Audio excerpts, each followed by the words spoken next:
卫星拍到一架歼20与4架歼6的组合，究竟代表着什么？答案揭晓。歼20未来的发展方向又会是什么？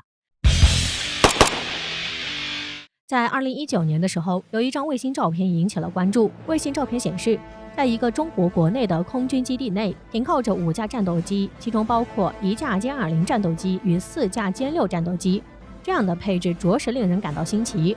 一个是中国最新型的战斗机，一个是早已退役的战机，这样的组合给人以奇妙感。而为何1架歼20战斗机会与4架歼6战斗机摆在一起呢？有人认为这一幕蕴含了大量的信息。首先就是本已退役的歼6为何被重新拉了出来，还与最先进的歼20组队？而这个疑问如今也终于有了答案。最近，央视的军事节目在播放一档关于歼20战斗机的宣传片中，讲到了一个重要的细节，即歼20可以带领4架无人机执行任务。那这无疑就是当前被炒得火热的中程僚机概念了。不过，中程僚机又为何与歼6扯上关系呢？实际上，有媒体指出，在2010年歼6退役之后，一下子封存了上千架歼6战斗机，而由于数量太大，中国官方也一直在探索歼6的新用途。有报道指出，中国将不少的歼6改造成了无人机，用于参与训练或者执行任务。那么答案就清楚了。2年前卫星图中，那架歼20与4架歼6的组队，正是为歼20练习中程僚机模式。而且中程僚机也被认为是迈向下一代战斗机的必经之路。自歼20问世以来，中国空军正在不断探索提高歼20的作战性能，也在不断地探索歼20的最佳作战方式。那么，如果歼20的作战能力真的是可以携带4架无人机共同作战，那么将会发挥怎样的作战能力呢？有多大的威力呢？接下来我们就一起来看看。我们先来看看中国的歼20战斗机。了解的朋友应该都知道，中国的歼20战斗机是由中国成都飞机工业集团公司研制，于2011年首度试飞，现已经正式服役。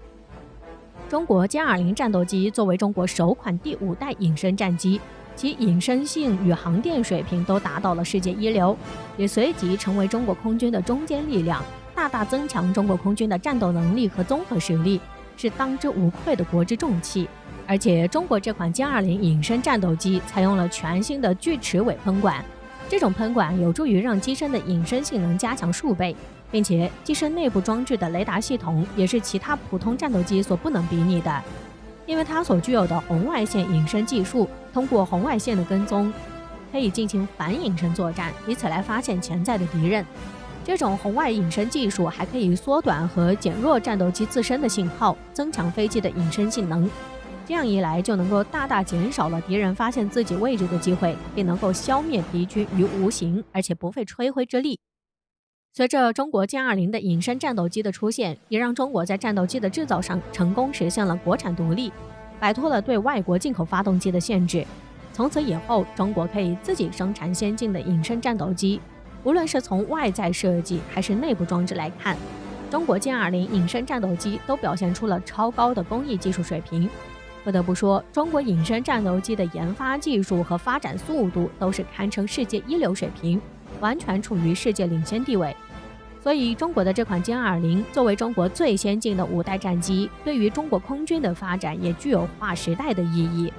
因此，中国对于歼20战斗机的战略部署上也有着重要的意义，希望通过对多种空中作战方案的探索，找到最优的作战方案，以此来发挥歼20空中作战的最大威力，达到最好的作战效果。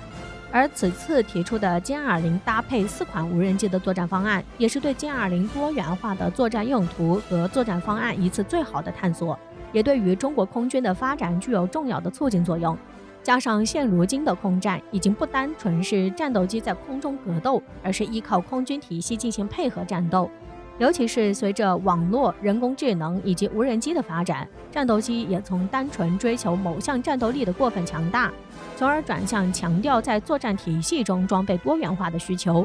所以就是在这种多元化作战需要的发展趋势下，这就要求先进的战斗机在战斗中除了具备战斗机的能力，还得兼具预警机、侦察机、电子干扰机、无人机领域、作战指挥塔等多方面作战任务。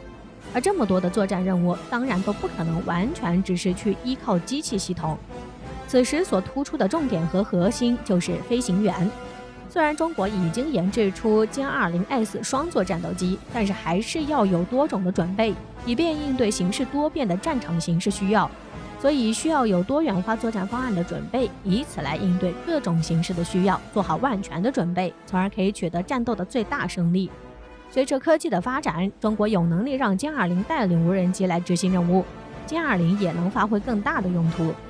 歼20具有无比强大的信息化和体系化能力，这样歼20这样先进的战斗机就具备了协同指挥其他战斗机的条件，所以这也为实现一歼4-5的方案提供了战略可能性。而且此前所传出的歼20和4架无人机一起出现的图片，在近期也得到了印证。据报道，当时的4架无人机就是中国的攻击11隐身无人机，而它与歼20组成的组合也将会非常的惊人，发挥出最大的战斗力，取得最好的效果。而且无人机作为未来战争中不可或缺的一款武器装备，它不仅能替代飞行员执行攻击任务，同时也能够充当电子战机对敌军进行侦察。而攻击11作为中国第一款隐身无人攻击机，采用与 B2 轰炸机相同的气动布局，那便是非翼式布局和翼身融合的设计，能借着身形的设计优势，最大程度发挥隐身的作用。并且攻击11隐身无人机作为一款攻击无人机，自身可以携带小型制导导弹，它也可以搭载海军2栖攻击舰使用，而且此次歼20可以将它作为隐身僚机，并且作为歼20的中程僚机与歼20一起共同出击，干扰敌方的无线电波，突破敌人的封锁线，能够采用声东击西的策略，干扰对方的判断和击打，从而可以实现对预定目标的精准打击。因为毕竟这2架隐身飞机进入敌方的领空，可谓是深入无人之境，完全是为所欲为，这对于敌军来说将是完全致命的打击。更何况在紧急的时候，攻击11还能开启自杀式攻击，完全可以与指定目标同归于尽，从而使得歼20隐身战斗机全身而退，大获胜利，完全不会吹灰之力。并且随着一歼4-5方案的成熟，届时中国将实现有人加无人隐身机配合作战的战略部署，这也将意味着中国空军在这方面即将进入实战演练阶段。当然，歼6作为老式战机，改装成无人机后也并不适合作为歼20的中程僚机，因此歼6与歼20的搭配也只是起到练习作用。据有关专家猜测，预计2-3年，中国歼20隐身战斗机与攻击11隐身无人机的天作之合将会出现在中国空军序列中，歼20也将率先成为5代半战斗机。